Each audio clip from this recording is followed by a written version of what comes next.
চিকিৎসা সংক্রান্ত আলোচনা পর্বে আজ আমরা যে বিষয় নিয়ে আলোচনা করব সেটি হলো হোমিওপ্যাথি এবং অ্যালোপ্যাথির মধ্যে পার্থক্য কি রয়েছে।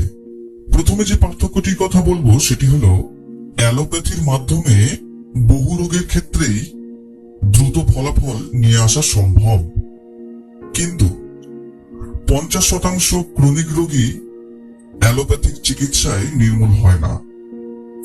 তরুণ রোগের ক্ষেত্রে অ্যালোপ্যাথির চেয়েও খুব দ্রুত ফলাফল দেয় হোমিওপ্যাথি। তাছাড়া ক্রনিক রোগের ক্ষেত্রে হোমিওপ্যাথির 50 সহস্রতমিক ওষুধ প্রয়োগ করা হলে দেখা গেছে সেগুলিও কিন্তু খুব দ্রুতই নির্মূল হয়ে যাচ্ছে বা যায়। দ্বিতীয় বিষয়টি হলো অ্যালোপ্যাথিক ওষুধের সাইড এফেক্ট বা পার্শ্ব প্রতিক্রিয়ার ফলে আরো দুরারোগ্য রোগের জন্ম হয়। যেমন ধরা যাক কেউ যদি নিয়মিত ব্যথার ওষুধ খেয়ে থাকেন তাহলে কিন্তু তার কিডনিটা নষ্ট হয়ে যেতে পারে। অপরদিকে হোমিওপ্যাথির কিন্তু তেমন কোনো পার্শ্ব প্রতিক্রিয়া বা সাইড এফেক্ট নেই, অর্থাৎ ব্যথার জন্য হোমিওপ্যাথি ওষুধ খেলে আপনার কিডনি নষ্ট হবে না।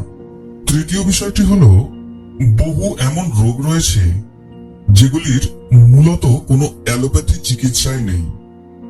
সেসব ক্ষেত্রে অ্যালোপ্যাথিক ডাক্তাররা অনুমান বা আন্দাজ অনুযায়ী একটি চিকিৎসা দিয়ে থাকেন। তাই রোগ কিছুটা কমলেও একেবারে রোগ কখনোই সেরে ওঠে না। এই যেমন ধরুন আইবিএস, পাইলস, ফিস্টুলা, ভেরিকোসিল, স্পার্মাটোসিল ইত্যাদি রোগের কথা বলা যেতে পারে। অপরদিকে সার্জারি বহির্ভূত 90% রোগের চিকিৎসা হোমিওপ্যাথি একাই দিয়ে থাকে। চতুর্থ বিষয়টি হলো অ্যালোপ্যাথিক ওষুধ ইতর শ্রেণীর জীবজন্তুদের উপর পরীক্ষিত এবং মানব শরীরে বহু পার্শ্ব প্রতিক্রিয়ার জন্ম দিয়ে থাকে, কিন্তু হোমিওপ্যাথি ওষুধ মানব শরীরে পরীক্ষিত।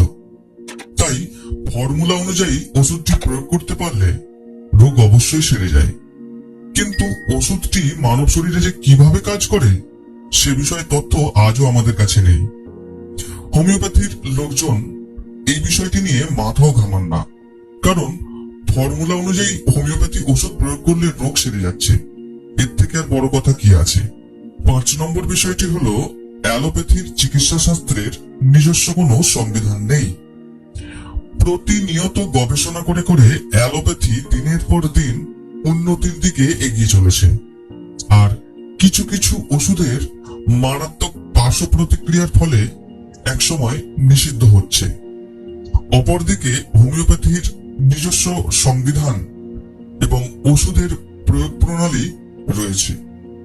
তাই 200 বছর আগে যে ওষুধটি ঠিক যেভাবে ফল দিত আজও সেই হোমিওপ্যাথি ওষুধটি একইভাবে ফল দিয়ে যাচ্ছে। 6 নম্বর বিষয়টি হলো অ্যালোপ্যাথিক চিকিৎসার ক্ষেত্রে দেখা গেছে যে ওষুধের সংখ্যা কিন্তু অনেকটাই কম। হোমিওপ্যাথির যে পরিমাণ ওষুধ রয়েছে তার 4 ভাগের 1 ভাগ ওষুধও আজ পর্যন্ত অ্যালোপ্যাথি কিন্তু আবিষ্কার করে উঠতে পারেনি, বরং জটিল পার্শ্ব প্রতিক্রিয়ার জন্ম দেওয়ার কারণেই বহু অ্যালোপ্যাথিক ওষুধ নিষিদ্ধ করা হয়েছে। বন্ধুরা, আমাদের আজকের ভিডিওটি ছিল সম্পূর্ণরূপে আলোচনামূলক। কোনো প্রকার চিকিৎসা ব্যবস্থার সমালোচনা করা আমাদের উদ্দেশ্য নয়, কারণ প্রত্যেকটি চিকিৎসা ব্যবস্থাই হলো আমাদের রোগ নিরাময়ের আধার। তাই প্রত্যেকটি চিকিৎসা ব্যবস্থার সাথে যুক্ত সকল ব্যক্তিদের সশ্রদ্ধ প্রণাম জানিয়ে সমাপ্ত করছি আজকের আলোচনা পর্ব। পরবর্তী ভিডিওর আপডেট পেতে হলে চ্যানেলটি সাবস্ক্রাইব করে সঙ্গে থাকুন। দেখা হচ্ছে পরের ভিডিওটিতে। ততক্ষণের জন্য সবাই ভালো থাকুন, সুস্থ থাকুন। ধন্যবাদ।